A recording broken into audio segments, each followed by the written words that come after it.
இறை இயேசுவில் பிரியமுள்ள மாதா தொலைக்காட்சியின் அனைத்து நிகழ்ச்சிகளையும் ஆவலோடு பார்த்து கொண்டிருக்கிற அன்பு நேயர்கள் அனைவருக்கும் இனிய இரவு வணக்கம். இன்று உங்களுடைய வேலைகள் அனைத்தையும் முடித்துவிட்டு உறங்கச் செல்வதற்கு முன்பாக இந்த குட் நைட் டாக் நிகழ்வுக்காக நீங்கள் காத்து கொண்டிருப்பீர்கள் என்று நினைக்கிறேன். இன்றும் ஒரு அருமையான சிந்தனையைத்தான் நான் உங்களோடு பகிர்ந்து கொள்ள ஆசைப்படுகிறேன். கடவுளின் சிறந்த படைப்பாகிய நாம் அனைவருமே சிறந்த வழியில் பயணிக்க வேண்டும் என்றுதான் விரும்புகிறோம். அவ்வாறு பயணிக்க வேண்டுமென்றால் நமக்கென சில ஒழுங்குமுறைகளை நாம் வகுத்து கொள்ள வேண்டும். நமக்கென ஒரு கட்டுப்பாடு இல்லை என்றால் நமது வாழ்வு நலமானதாக இருக்காது என்பதுதான் உண்மை. உதாரணமாக, படிக்கின்ற மாணவர்கள் தேர்வில் வெற்றி பெற வேண்டுமென்றால் தங்களுக்கென நேரத்தை ஒதுக்கி படிப்பதற்கான வழிமுறையை வகுத்து கொள்ள வேண்டும். அப்போதுதான் அவர்கள் வாழ்வில் வெற்றி பெற முடியும். இரவு தூங்கும் நேரத்தில் நன்றாக தூங்க வேண்டும். அதேபோல காலை எழுகின்ற நேரத்தில் சுறுசுறுப்பாக எழ வேண்டும். இதில் நாம் எதையேனும் ஒன்றையாவது மாற்றி செய்து கொண்டிருந்தால் நமக்கென ஒரு ஒழுங்குமுறையே இல்லாமல் வாழ்ந்து கொண்டிருக்கிறோம் என்றுதான் சொல்ல வேண்டும். அதற்காக இரவு கண் விழித்து வேலை செய்யக்கூடாது என்று சொல்லவில்லை. சில வேலைகளை முடித்தாக வேண்டும் என்ற பட்சத்தில் நேரம் காலம் பாராது வேலை செய்யலாம் என்பதை புரிந்து கொண்டு சில தவறான நெறிமுறைகளை நாம் வழக்கமாக்கி விடாது பார்த்து கொள்வோம். நாம் பணிபுரிகின்ற நிறுவனத்திலும் நமக்கென சில ஒழுங்குமுறைகள் இருப்பது இயல்பு. அதனை நாம் கடைபிடித்தாக வேண்டும். ஆனால் நம்மில் பலர் ஒழுங்குமுறைகளை கடைபிடிப்பதில்லை என்பதுதான் உண்மை. நம்மில் பலர் ஒழுங்குமுறைகளை கடைபிடிப்பதை விட அந்த ஒழுங்குமுறைகளை கொடுத்தவர்களை வசைபாடுகிறோம். ஒழுங்குமுறைகள் நமது வாழ்வை சீரமைப்பதற்கானவை என்பதை முதலில் நாம் உணர்ந்து கொள்ள வேண்டும். ஒழுங்குகள் நம் வாழ்வை வளர்த்தெடுப்பவை என்பதை நாம் புரிந்து கொண்டாலே அதனை கடைபிடிக்க வேண்டும் என்கின்ற எண்ணம் நம்மில் உருவாகிவிடும்.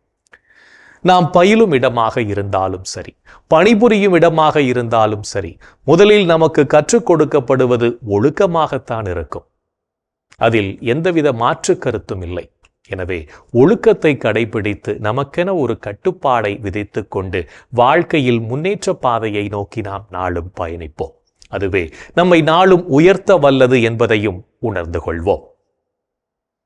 ஒரு முறை ஜவஹர்லால் நேரு லண்டனில் இருந்த பொழுது அவரது தங்கை அவரை பார்க்க சென்றிருந்தார்.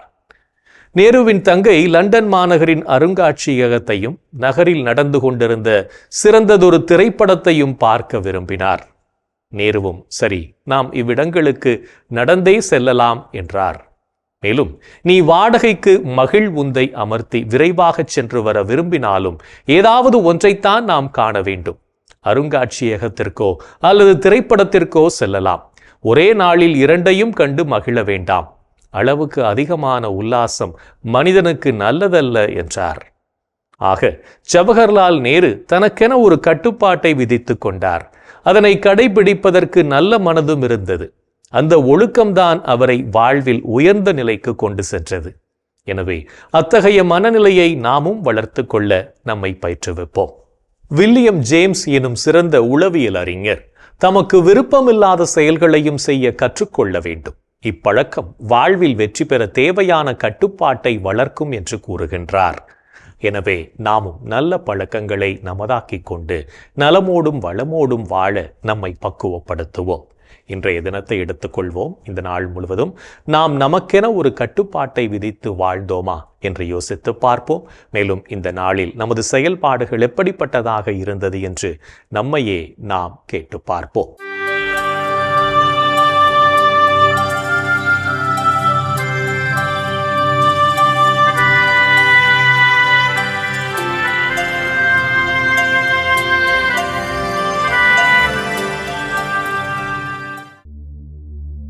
இன்று நீங்கள் செய்த செயல்களில் நீதியை நிலைநாட்டினீர்களா?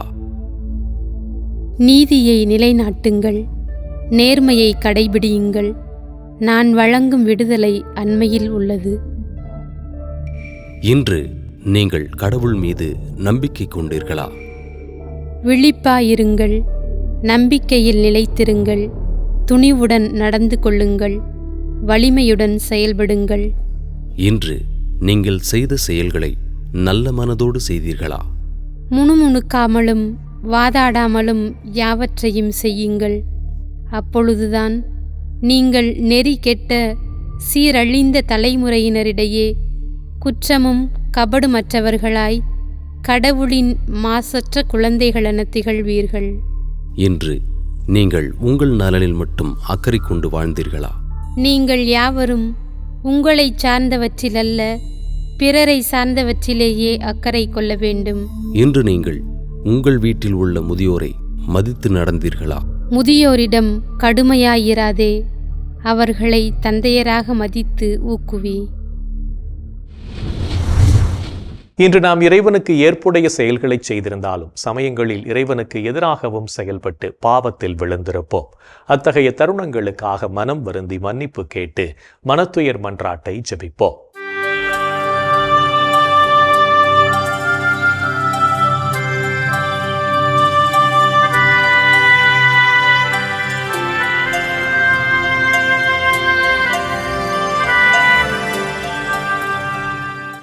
எல்லாம் வல்ல இறைவனிடமும் சகோதர சகோதரிகளே உங்களிடமும் நான் பாவி என ஏற்றுக்கொள்கிறேன். ஏனெனில் என் சிந்தனையாலும் சொல்லாலும் செயலாலும் கடமையில் தவறியதாலும் பாவங்கள் பல செய்தேன். என் பாவமே, என் பாவமே, என் பெரும் பாவமே. ஆகையால் எப்போதும் கன்னியான புனித மரியாவையும் வானதூதர் புனிதர் அனைவரையும் சகோதர சகோதரிகளே உங்களையும் நம் இறைவனாகிய ஆண்டவரிடம் எனக்காக வேண்டிக்கொள்ள மன்றாடுகிறேன். ஆமேன். மனத்துயர் மன்றாட்டை ஜெபித்ததன் வழியாக இறைவன் நம் பாவங்களை மன்னித்து நம் ஒவ்வொருவரையும் அவருடைய சொந்த பிள்ளைகளாக ஏற்றுக்கொள்வார் என்ற நம்பிக்கையோடு இறை வேண்டலில் இணைவோம்.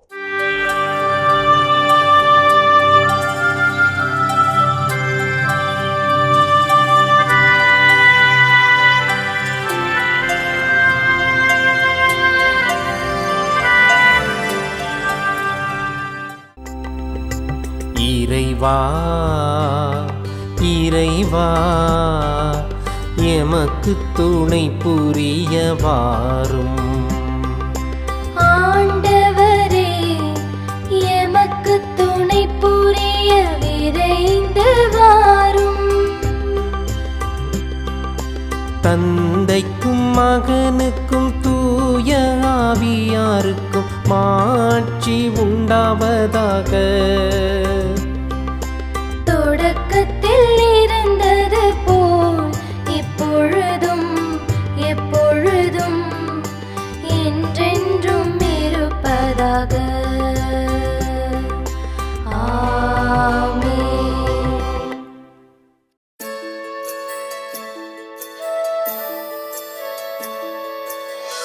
போயது பொழுது புகுந்தது இரவு, தூயனை உனது பொன்னடி தொழுதோ. நேயமையெல்லாம் ஏதமும் நீக்கி நீயமை ஆண்டு காத்தருளையா. கனவுகள் துயில் வழி காணுதல் வேண்டாம், கனவிருள் பூதமும் கண்ணுரல் வேண்டாம். சினமுறு பகைவர் முரணலாம் வெல்வார், ஈனமும் உடலில் அணுகிடாது அருள்வார். ஆதியம் தந்தாய் அருள் புரிவீரே, அமலன மகனே அருள் புரிவீரே. ஜோதியே உருவாம் தூயாவியாரே, தொழுதனம் உமதடி அருள் புரிவீரே. ஆமென் ஆமென் ஆமென்.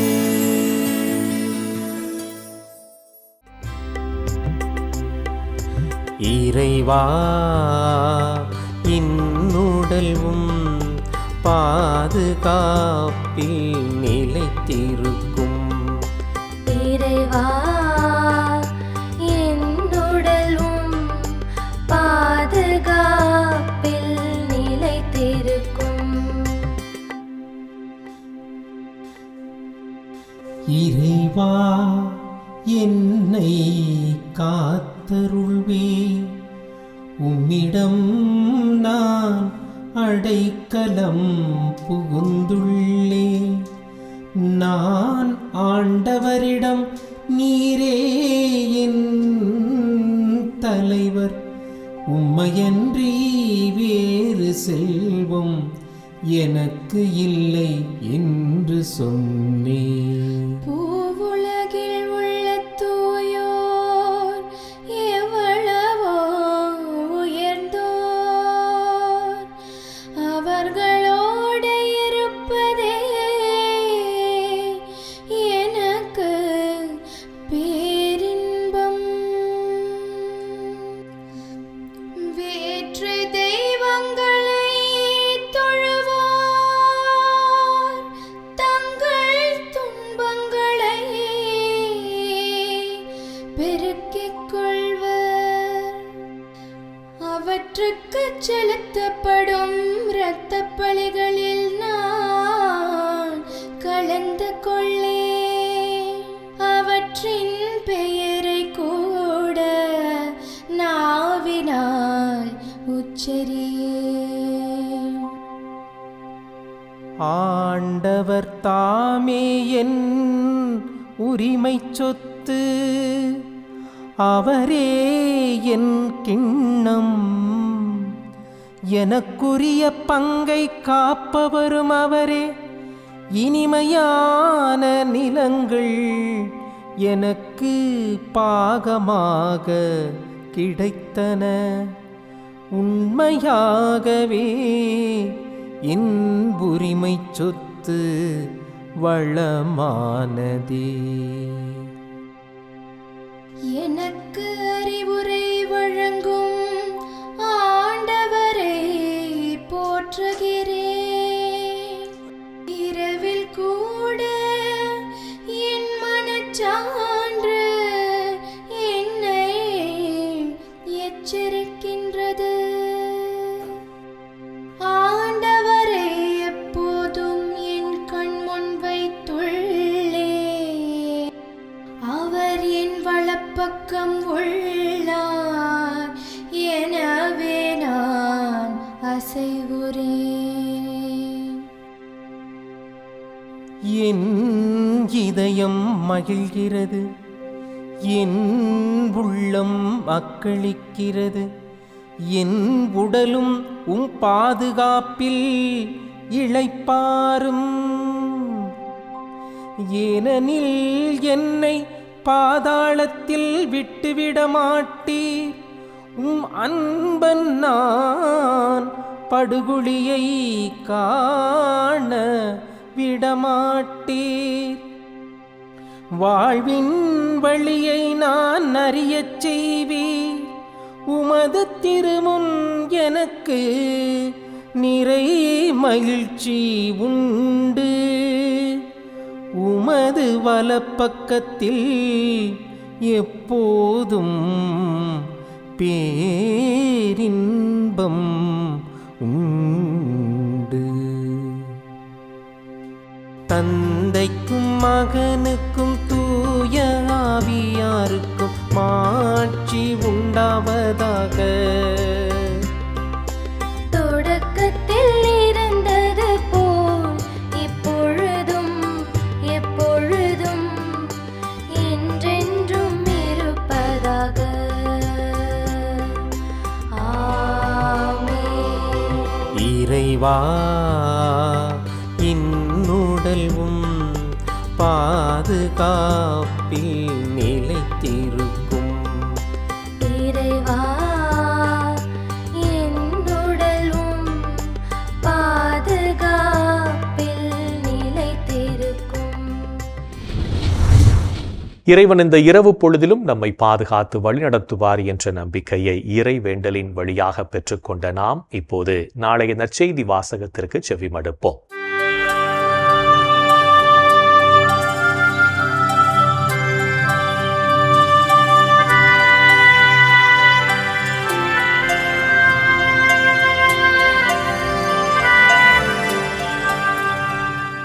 நாளைய திருப்பலி வாசகங்கள். முதல் வாசகம் இறைவாக்கினர் ஒசேயா நூலிலிருந்து வாசகம். அதிகாரம் 14 இறை வார்த்தைகள் 1 முதல் 9 வரை. பதிலுரை பாடல். திருப்பாடல் அதிகாரம் 81. இறை வார்த்தைகள் 5 முதல் 10, 13 மற்றும் 16. மார்க்கு எழுதிய தூய நற்செய்தியிலிருந்து வாசகம். அதிகாரம் 12. இறை வார்த்தைகள் 28 முதல் 34 வரை. அக்காலத்தில் மறைநூல் அறிஞருள் ஒருவர் இயேசுவை அணுகி வந்து, அனைத்திலும் முதன்மையான கட்டளை எது என்று கேட்டார். அதற்கு இயேசு, இஸ்ரவேலே கேள், நம் ஆண்டவராகிய கடவுள் ஒருவரே ஆண்டவர். உன் முழு இதயத்தோடும் முழு உள்ளத்தோடும் முழு மனத்தோடும் முழு ஆற்றலோடும் உன் ஆண்டவராகிய கடவுளிடம் அன்பு கூர்வாயாக என்பது முதன்மையான கட்டளை. உன்மீது நீ அன்பு கூர்வது போல் உனக்கு அடுத்திருப்பவர் மீதும் அன்பு கூர்வாயாக என்பது இரண்டாவது கட்டளை. இவற்றை விட மேலான கட்டளை வேறு எதுவும் இல்லை என்றார். அதற்கு மறைநூல் அறிஞர் அவரிடம், நன்று போதகரே, கடவுள் ஒருவரே, அவரைத் தவிர வேறு ஒரு கடவுள் இல்லை என்று நீர் கூறியது உண்மையே. அவரிடம் முழு இதயத்தோடும் முழு அறிவோடும் முழு ஆற்றலோடும் அன்பு செலுத்துவதும், தம்மிடம் அன்பு கொள்வது போல் அடுத்திருப்பவரிடம் அன்பு செலுத்துவதும் எரிபலிகளையும் வேறு பலிகளையும் விட மேலானது என்று கூறினார். அவர் அறிவுத்திறனோடு பதிலளித்ததைக் கண்ட இயேசு அவரிடம், நீர் இறையாட்சியினின்று தொலைவில் இல்லை என்றார். அதன்பின் எவரும் அவரிடம் எதையும் கேட்க துணியவில்லை. ஆண்டவரின் அருள்வாக்கு. கிறிஸ்துவே உமக்கு புகழ். ஆண்டவரே, உம் கையில் என் உயிரை ஒப்படைக்கின்றேன். ஆண்டவரே, உம் கையில் என் உயிரை ஒப்படைக்கின்றேன். உண்மையின் ஆண்டவராகிய கடவுளே, எம்மை மீட்டவர் நீரே. ஆண்டவரே, உம் கையில் என் உயிரை ஒப்படைக்கின்றேன். தந்தைக்கும் மகனுக்கும் தூய ஆவியாருக்கும் மாட்சி உண்டாவதாக. ஆண்டவரே, உம் கையில் என் உயிரை ஒப்படைக்கின்றேன். நம்முடைய தவறுகளை உணர்ந்து அதிலிருந்து திருந்தி வாழவும், மற்றவர்களை குறை கூறி வாழ்வதை தவிர்த்து வாழவும் அழைப்பு விடுக்கும் இயேசுவின் குரலுக்கு செவிமடுத்து வாழ்வோம் என்ற சிந்தனையோடு சிமியோன் பாடலில் இணைவோம்.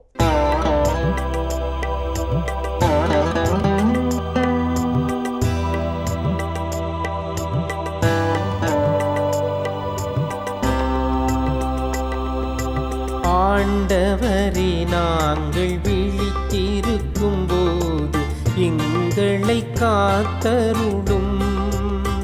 நாங்கள் தூங்கும் போது எங்களை பாதுகாத்தருளும். இதனால் கிறிஸ்துவோடு விழித்திருந்து அவரோடு அமைதியில் இளைப்பாறுவோம். அவரோடு அமைதியில் இளைப்பாறுவோம்.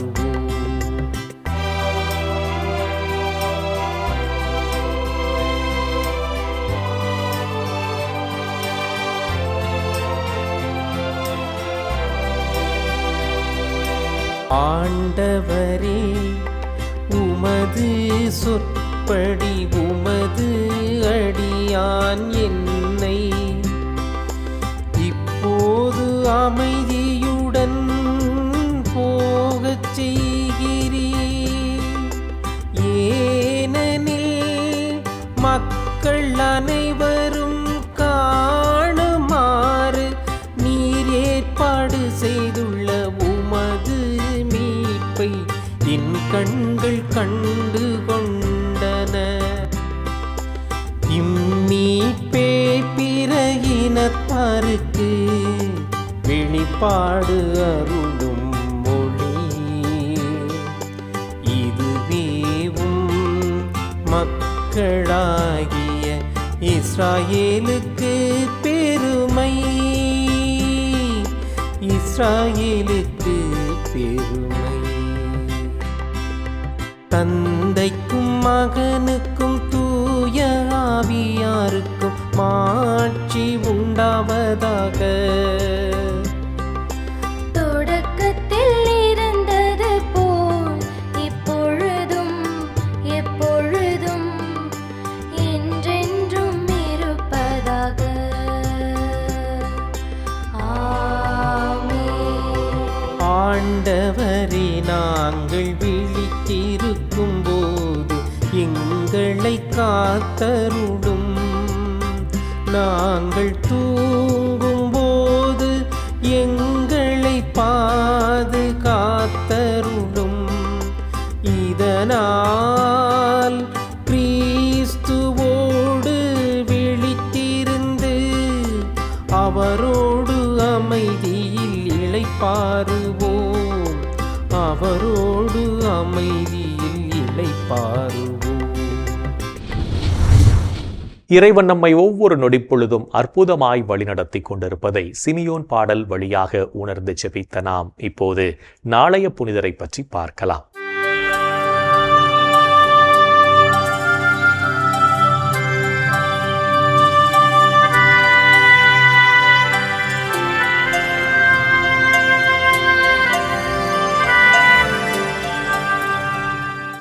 மார்ச் 13 புனித யூப்ராசியா. இத்தாலி நாட்டில் கான்ஸ்டாண்டினோபிளில் வாழ்ந்த அரச குடும்பத்தில் கிபி 380ஆம் ஆண்டு பிறந்தார் யூப்ராசியா. குழந்தை பருவத்தில் தன் தந்தையினை இழந்த யூப்ராசியா தன் தாயாருடன் எகிப்து நாட்டில் இருந்த தங்களது தோட்டத்தில் வாழ்ந்தார். இறைபக்தியில் ஆர்வம் கொண்ட யூப்ராசியா தன் தோட்டத்தின் அருகில் இருக்கும் துறவு மடத்திற்குச் சென்று கல்வி பயின்றார். சில வருடங்களில் யூப்ராசியாவின் தாயார் உடல் நோயுற்று இறந்துவிட யூப்ராசியா உரோமை பேரரசன் தியோடசியஸின் பராமரிப்பில் வளர்ந்தார். 12 வயது நிரம்பிய யூப்ராசியாவிற்கு பேரரசன் திருமண ஏற்பாடு செய்ய இதனை மறுத்த யூப்ராசியா தன்னை துறவியாக ஆண்டவருக்கு அர்ப்பணித்து இறைபணிகளைச் செய்தார். தாழ்ச்சி, பொறுமை, இரக்கம் போன்ற நற்பண்புகளைக் கொண்ட யூப்ராசியா துறவற வாழ்வில் வந்த பல்வேறு சோதனைகளை தன் ஜெபத்தினால் வெற்றி கொண்டார். தொழுநோயாளிகள், முடக்குவாதமுற்றோர் மற்றும் உடல்நலமற்றோரின் மீது சிலுவை அடையாளம் வரைந்து மக்களின் நோய்களை நீக்கினார். தனது வாழ்நாளில் தன் வல்லமையான ஜெபத்தின் மூலம் பல்வேறு புதுமைகள் செய்த யூப்ராசியா உடல் நலிவுற்று கிபி 410ஆம் ஆண்டு தன் 30வது வயதில் இறைவனடி சேர்ந்தார். அரச குடும்பத்தில் பிறந்து ஆண்டவருக்கு தன்னை அர்ப்பணித்து தாழ்ச்சியோடு வாழ்ந்த அருட்சகோதரி யூப்ராசியாவை திருச்சபை புனிதராக உயர்த்தியது. புனித யூப்ராசியாவின் திருவிழாவினை கொண்டாடுகின்ற நாம் இன்று தேர்வுகளை எழுதிக் கொண்டிருக்கின்ற நமது குழந்தைகளுக்காகவும் அவர்களது நல்வாழ்விற்காகவும் ஆண்டவரிடம் ஜெபிப்போம். புனிதர்கள் ஒவ்வொருவரும் தங்களது வாழ்க்கையின் மூலம் இறைவனுக்கு சான்று பகிர்ந்து வாழ்ந்தவர்கள் என்பதை உணர்ந்தவர்களாய் நாமும் அவர்கள் வழியில் வாழ்ந்து இறை வழியில் பயணிப்போம் என்ற நம்பிக்கையோடு நாளைய தினம் நாம் மற்றவர்களிடம் காணப்படும் ஏதாவது ஒரு நல்ல குணத்தை பாராட்டி மகிழ்வோம்.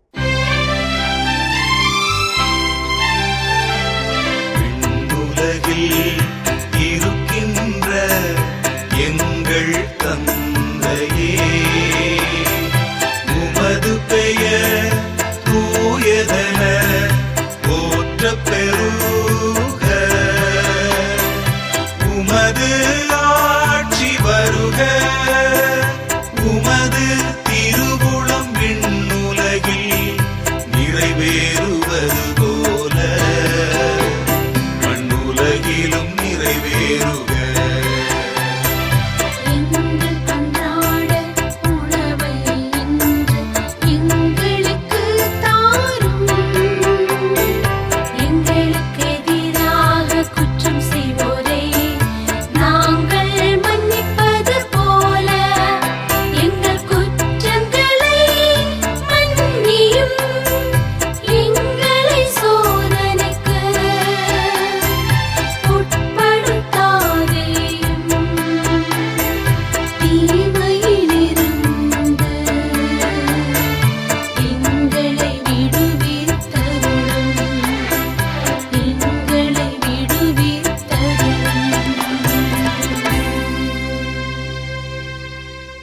என் அன்பு சகோதர சகோதரிகளே, கடவுளின் இரக்கம், கடவுளின் அன்பு அளவற்றது. அவர் ஒவ்வொரு நாளும் இரக்கத்தால் நம்மை வழிநடத்தி கொண்டிருக்கிறார் என்பதை இன்றைக்கும் நாம் அறிந்திருப்போம், புரிந்திருப்போம்.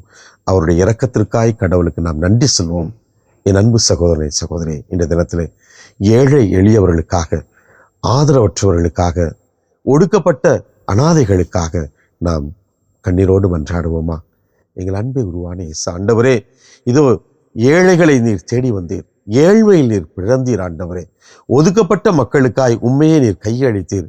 ஓரம் கட்டப்பட்ட மக்களை நீர் தேடி சென்று அவர்களை ஆசீர்வதித்தீர். இவர்களை குறித்து நாங்கள் சிறப்பாக நற்செய்தியில் வாசித்திருக்கிறோம். ஆம் ஆண்டவரே, இன்றைய சமூகத்திலே ஏழைகளாய், அனாதைகளாய், ஒதுக்கப்பட்டவர்களாய், ஓரம் கட்டப்பட்ட மக்களை எல்லாம் எண்ணி பார்க்கிறோம். ஆண்டவரே, இவர்களை எல்லாம் நீர் ஆசீர்வதியும் ஐயா. இவருடைய தேவைகளை நிறைவேற்றும் ஐயா. ஆண்டவரே, நாங்களும் இவருடைய வாழ்க்கையில் ஏற்படுகின்ற எல்லா விதமான தேவைகளையும் நாங்கள் எண்ணி பார்த்து எங்களால் முடிந்தவரை தாராள உள்ளத்தோடு இவர்களுக்காய் உதவக்கூடிய நல்ல மனதை, பரந்துபட்ட பார்வை, தாராள எண்ணத்தை எங்களுக்கும் தாருமையா. எங்கள் அன்பு தாயே, ஆரோக்கிய அன்னையே, முத பிள்ளைகளாக ஏழைகளுக்காக பரிந்து பேசுங்கள் அம்மா. இந்த ஜெபங்களை எங்கள் ஆண்டவராகிய இயேசுவே உமது வல்லமையான திருநாமத்தின் வழியாக கெஞ்சி மன்றாடுகிறோம். ஆமென். என்று வாழும் உயிருள்ள இறைவன் தந்தை, மகன், தூய ஆவியார் நாம் அனைவரையும் நிறைவாக ஆசீர்வதிப்பாராக. ஆமென். இந்த ஜெபத்தின் வழியாக இறை அன்பிலும் அரவணைப்பிலும் நாம் நலமோடு வாழ்ந்து கொண்டிருக்கிறோம் என்பதை உணர்ந்திருப்போம். இறை ஆற்றலும் வல்லமையும் என்றும் நம்மில் தங்கும். அன்னை மரியாவும் நமக்கு உதவிகள் செய்வார் என்ற நம்பிக்கையோடு அவரின் துணை வேண்டி இந்த நிகழ்வை நிறைவு செய்யலாம். Good night.